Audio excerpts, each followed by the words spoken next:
ሰላም ጓደኞቼ፣ በባለፈው ክላሳችን ስለ አሃዳዊ ክፍልፋይ አይተን ነበር።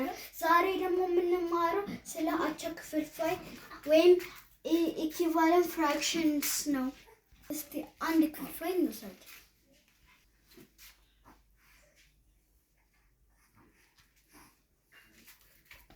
ታስታውሳላችሁ? ይሄ ምን አይነት ክፍልፋይ ይባላል? አሁን ጎበዞች፣ ይሄ ህገኛ ክፍልፋይ ይባላል። ምክንያቱም ላዕሉ ከታቱ ስለሚያንስ ህገኛ ይባላል። እሺ፣ አሁን ወደ ትምህርታችን እንሂድ።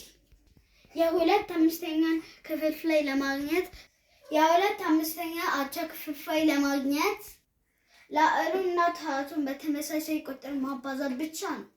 እስቲ በሁለት እናባዛ።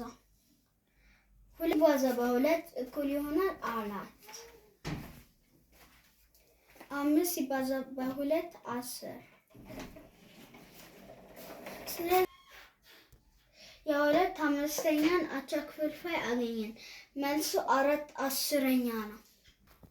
ግን ልጆች የሁለት አምስተኛ አቻ ክፍልፋይ ይሄ ብቻ አይደለም። እስቲ አሁን ደግሞ በ3 እናባዛ።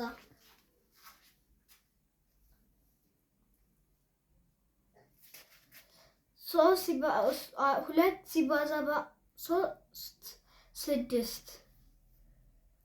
5 ሲባዛ በ3 15። ስለዚህ መልሱ የሁለት አምስተኛ ሌላ አቻ ክፍልፋይ ደግሞ 6/15 ነው።